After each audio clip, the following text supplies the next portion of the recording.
하지만 제가 먼저 말씀드리고 우리 같이 말씀 묵상합니다.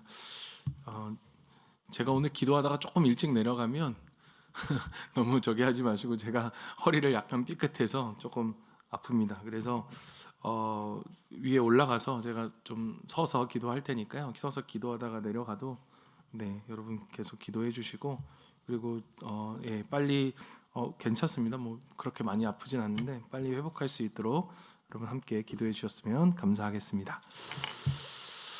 어제에 이어 기브온 사람들의 이야기를 나눕니다. 여리고 정토와 아이성 전쟁 후에 가나안 거민들은 하나님이 이스라엘 백성과 함께 하심을 이 가나안 거민들이 보았죠. 여러분, 그들이 그것을 보니까 두려움에 사로잡히게 됩니다. 그런 그들이 세운 대책이 무엇이냐? 7조 속의 연합군을 만들어 하나님의 백성에게 대적하는 것이었습니다. 그러니까 두려움에 빠지지 하나님을 대적하고자 그들이 뭉친 거죠. 그래서 7연합 족속군을 만들어서 하나님을 대적하고자 했는데, 그 하나님의 백성을 대적하고자 했는데, 그런데 문제가 생겼습니다. 그게 뭐냐? 그들 중 가장 큰 그리고 용감하고 수적으로도 많았던 기브온 족속이 우리는 못하겠다라고 하면서 이탈을 한 것입니다. 그러니까 주된 전력이 빠진 거예요. 그 연합군에서 빠진 이 기브온 족속은 어떤 결정을 하느냐? 이스라엘에게 나아가 화친을 청하기로 결정합니다. 그런데 문제는 뭐냐?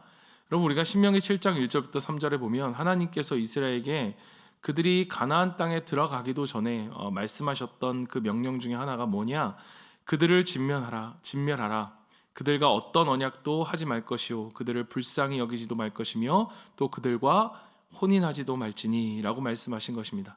그러니까 가나안 민족과는 조금의 여지도 주지 않고 진멸하라고 말씀하시는 것입니다. 하나님이 왜 이렇게까지 극단적으로 말씀하실까? 4절에 그 이유가 나오는데, 신명기 7장 4절에 그 이유가 나오는데, 그가 내 아들을 유혹하여 그가 여호와를 떠나고 다른 신들을 섬기게 함으로 여호와께서 너희에게 진노하사 갑자기 너희를 멸하실 것임이니라. 여러분, 우리는 이 진멸하라고 하는 명령 속에 담긴 하나님을 우리가 이해할 때 우리가 잘 생각해야 합니다. 지금 하나님께서 이스라엘 백성을 진멸하라고 하시는 이유는 누군가 그렇게 이야기하는 것처럼 하나님이 지금 인종 청소를 하고 계시는 것처럼 마치 그 멸절 그 자체의 궁극적인 목적이 있다고 여겨서는 안 됩니다. 그렇다면 왜 이러한 명령을 하실까? 하나님의 백성이 이 가나안 땅에 또 이방 족속의 문화 속에 들어가서 그들과 섞여 죄를 짓지 않게 하시기 위함이었습니다. 여러분, 가나안 문화는 우리가 생각하는 것보다 훨씬 더 정말로 더럽고 그런 추악한 죄악된 문화였습니다. 그것이 얼마나 이스라엘 백성의 눈에는 유혹이 되고 얼마나 쉽게 무너질 수 있었는지를 하나님은 누구보다 잘 아셨던 거죠. 그러니까 하나님이 지금 이스라엘 백성들을 하나님의 백성으로 택하시고 그들을 구원하셔서 지금 여기까지 인도하셨죠. 다시 우상으로 덮여져서는 안 되는 것입니다. 더럽혀져서는 안 되는 것입니다. 다시 우상으로 돌아간다면 그들이 가나안 땅에 와서 다시 애굽의 노예처럼 살아가는 하나님의 백성이 아닌 그러한 죄의 노예로 살아가는 것, 그것에서는 하나님이 어떠한 타협도 할 수 없으셨던 것이 바로 하나님 아버지의 마음이었습니다. 여러분, 이것은 궁극적으로 이스라엘 백성만을 위한 것이 아니었습니다. 우리가 세상을 이해하고 세계를 이해하는 데서도 이런 관점은 필요합니다. 그러니까 오늘날 우리가 극단주의적으로 가서 마치 지금의 이스라엘이 그때의 이스라엘과 동일한 이스라엘처럼 바라보며 무엇을 하든 이스라엘이 맞아라고 이야기하는 것은 사실 이걸 극단적으로 민족주의적으로 해석한 잘못된 해석입니다. 하나님이 원하시는 것은 이스라엘 백성을 제사장 나라 삼아서 그들을 통해 하나님의 살아계심을 나타내고 온 민족을 구원하기 위한 하나님의 더 크고 선한 뜻이 있다는 것을 우리는 기억해야 합니다. 그런데 어제 우리가 보았듯이 여러분, 기브온 족속이 어떻게 합니까? 그들이 멀리서 온 것처럼 행세를 하죠. 행색을 그렇게 만들죠. 낡은 옷을 입고 곰팡이가 난 떡을 일부러 준비해서 이스라엘 백성에게, 여호수아에게 나아옵니다. 그리고 우리는 먼 곳에서 왔으니 우리와 조약을 맺자라고 이야기하죠. 여호수아와 백성들을 속인 것입니다. 물론 이 속이는 행동을 잘했다고 말할 수 없습니다. 우리가 야곱이 형을 속인 행동을 우리가 잘했다고 말할 수 없듯이 그 간절함과 하나님의 약속을 붙듦이 그 마음이 귀하다 해도 그렇다 해도 형을 속인 것은 속인 것이기 때문에 그 방법도 하나님은 굉장히 중요하게 여기시죠. 이건 분명히 잘못돼. 왜냐하면 이 속이다라고 하는 이 말은 이 원어로 보면요, 아담과 하와를 꾀었던 이 사단의 꾀임과 똑같은 단어를 사용하고 있습니다. 그러니까 그들은 이스라엘과 여호수아를 속인 거예요. 그리고 그들과 화친을 맺었습니다. 나름대로 그들도 판단을 했겠죠. 왜냐하면 신명기 20장 10절에 보면 이렇게 말씀하십니다. 내게서 멀리 있는 성읍들, 즉 이 민족에 속하지 않은 성읍들에게는 어떻게 하라고 하셨는가 하면 내가 어떤 성읍으로 나아가서 치료할 때는 그 성읍에 먼저 화평을 선언하라라고 말씀하십니다. 그러니까 그래서 그들이 이렇게 멀리서 온 것처럼 이스라엘을 속인 거예요. 그럼에도 불구하고 여호수아는 하나님께 물었어야 됐습니다. 그러나 여호수아는 하나님께 묻지 않았습니다. 그들의 말만을 믿고 그들과 화친을 맺은 것이죠. 어쩌면 쉬운 방법이었을 것입니다. 손해볼 게 없는 거잖아요. 피 흘리지 않고 그들이 우리에게 화친을 청한다. 그러나 오늘 본문 우리가 읽은 것처럼 3일 후에 그들이 자신들을 속였다는 것을 알게 되었습니다. 그들은 벌써 여호와께 맹세하고 화친을 맺었어요. 그렇기에 이것을 되돌릴 수 없었고 회중들은 족장들을 원망했습니다. 그러니까 이 지도자들을 원망한 거죠. 왜냐? 여러분, 그들에게 있어서 그 앞으로 넘어가면 어떤 사건이 있었습니까? 아이성 전투에서 아간이 죄를 짐으로 수많은 사람들이 죽음을 당하게 되어지는, 패배하게 되어지는. 그러니까 우리가 하나님께 벌을 받는 게 아닐까 그들은 두려워했고 그들의 리더를 원망했습니다. 그러나 이미 맺은 화친을 되돌릴 수 없었고 그들은 이 기브온 족속은 그 이스라엘 백성을 위하여 나무를 패고 물을 깃는 자로 이스라엘을 섬기는 자들이 되었습니다. 그들이 이렇게 이스라엘을 속인 이유에 대해서 여호수아가 묻자 그들이 뭐라고 이야기하느냐, 25절에 보면 이 땅의 모든 주민을 당신들 앞에서 멸하라 하신 것이 당신들 종에게 분명히 들리므로 당신들로 말미암아 우리가 목숨을 잃을까 심히 두려워하여 이같이 하였나이다. 하나님이 행하신 일들을 그들이 보았고 두려웠던 것입니다. 오늘 이 말씀을 통해서 하나님께서 우리에게 무엇을 말씀하고 계신 것일까? 여러분, 고린도후서 6장 14절에 보면 사도 바울이 이렇게 말합니다. 너희는 믿는 자와 멍에를 함께 매지 말라. 여러분, 멍에를 맨다는 것은 운명을 같이 하는 것입니다. 멍에가 뭔지 아시죠?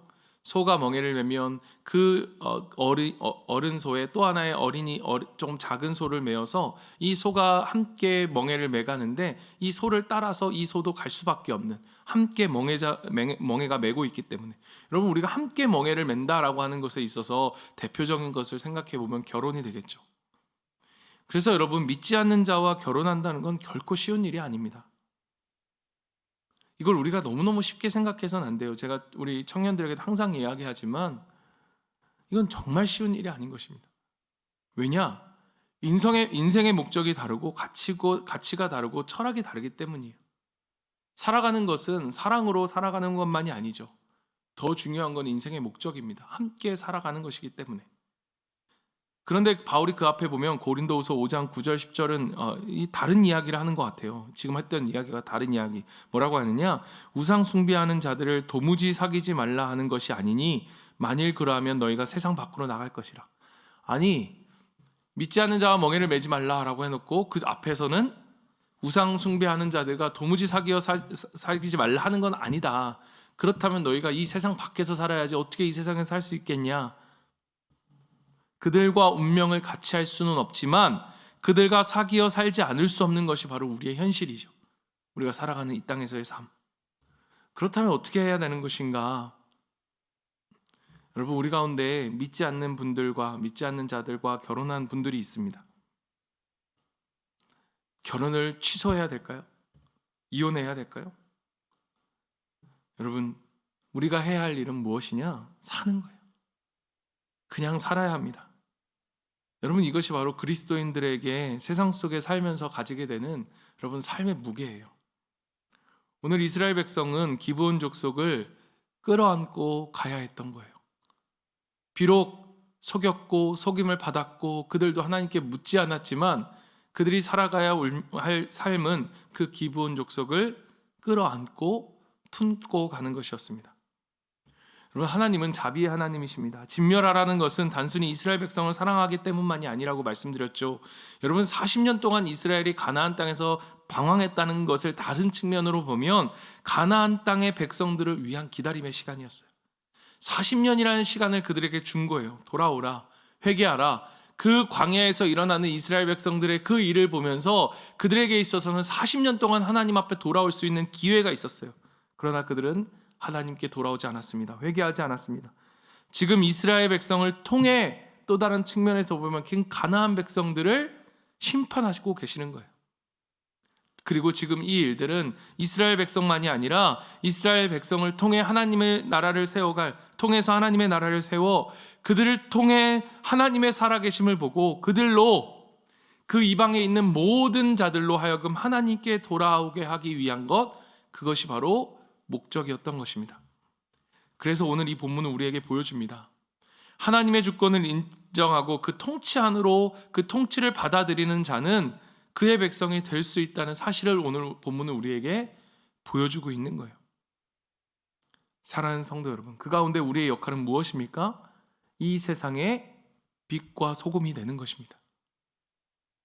어두운 길 가운데 우리를 가로등으로 불러주셨습니다. 여러분, 가로등이 띄엄띄엄 하나씩 이렇게 있어야지, 가로등들이 같이 모여서 우리는 가로등이야, 같이 모여서 한 곳을 밝게 비추면 나머지 곳은 어떻게 됩니까? 어둠이 그대로 존재하겠죠. 소금이 우리끼리 좋아 하면서 뭉쳐 있으면 어떻게 되어집니까? 여러분, 김치 먹다가 짜 이런 뭐예요 이거? 소금이 뭉쳐 있는 거잖아요. 뭉쳐 있으면 아무 쓸모가 없는 거예요. 그 소금은 음식물 속에 녹아 그것이 썩지 않도록 해야 하는 것입니다. 분명히 기브온의 소금수도 나쁜 것이고 이스라엘 백성이 하나님께 묻지 않고 행한 것도 잘못된 것입니다. 그러나 하나님은 우리의 실수를 통해서 선한 일을 이루시는 선하신 하나님이십니다.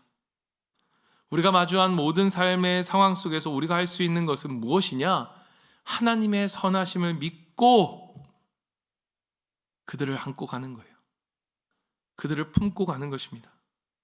믿지 않는 가족들, 믿지 않는 친척들, 믿지 않는 친구들, 우리가 해야 하는 것은 예수님이 우리에게 보여주셨던 거룩함에 대해서 제가 이야기할 때 뭐라고 했죠? 거룩함은 무엇이다? 품는 것이다. 그들을 품고 그들을 끌어안고 가는 것입니다. 예수님의 사랑으로 그들을 품어내는 것, 이것이 바로 우리가 해야 할 일인 것입니다. 여러분, 조금 있으면 우리가 설날이 다가옵니다. 믿지 않는 친척과 가족들을 둔 사람들은 이날이 마냥 좋지만은 않습니다. 그러나 여러분, 우리가 해야 할 일은 피하는 것이 아니라 품는 것입니다. 더 먼저 나아가, 더 먼저 가서 더 많은 일들을 우리가 하면서 그들을 섬기며 그들을 품는 것입니다. 사랑하는 성도 여러분, 말씀 위에 굳게 서십시오. 확실한 복음과 그 확신 속에서 우리는 그들을 품어내야 합니다. 기브온 주민들이 하나님의 성소의 일을 하게 되는 그런 사람들이 된 것을 우리는 그 후에 보게 되어집니다. 기브온 주민의 성읍은 여러분 후에 레이 성읍이 되고, 후에 느헤미야가 개혁을 일으킬 때 이 느헤미야를 도와 성벽을 건축하는 일에도 이 기브온의 후손들은 앞장섭니다. 그 이방인들, 그들이 어떻게 돼요? 이런 사람들이 된 거예요. 여러분, 우리에게 주신 이 사람들을 하나님의 시선으로 바라보며 품을 수 있는 거룩한 우리가 되기를 간절히 소망합니다. 하나님의 말씀 안에서 흔들리지 않는 그 복음의 확신 가운데 그들을 품고 끌어안고 함께 갈 수 있는 우리가 되기를 간절히 소망합니다. 이 시간 같이 우리 기도하겠습니다. 여러분, 우리가 기도할 때에 하나님, 우리로 어떤 상황 속에서도 하나님께 묻고 하나님과 한 걸음 한 걸음 나아갈 수 있는 자가 되게 해달라고. 물론 우리의 실수를 통해서도 하나님이 역사하시지만 그럼에도 불구하고 하나님, 내가 매 순간 주님의 음성을 듣고 주님께 묻고 순종하며 나아가는 그러한 자가 될 수 있도록 도와주시옵소서. 그런 겸손함을 잃어버리지 않는 우리가 저와 여러분이 되게 되도록 주님 도와주시옵소서.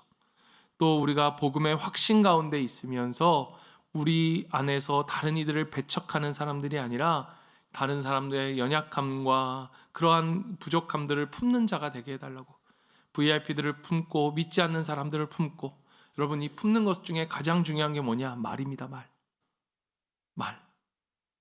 말로 다른 사람들을 대적하지 마십시오. 다른 사람들에게 상처를 주지 마십시오.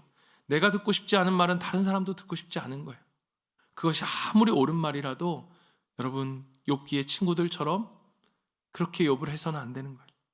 우리가 품어낼 수 있고 사랑할 수 있고 우리가 섬길 수 있는, 교회 사람들에게도 물론이고 하물며 교회를 믿지 않는 자들은 어떻겠습니까? 정말 하나님의 백성답게 정말 그렇게 품이 있고 거룩한 자로 우리가 이 세상에서 살아갈 수 있게 해달라고 우리 시간 오늘 말씀을 간절히 붙들고 같이 한번 기도하며 나아갑니다. 기도하겠습니다.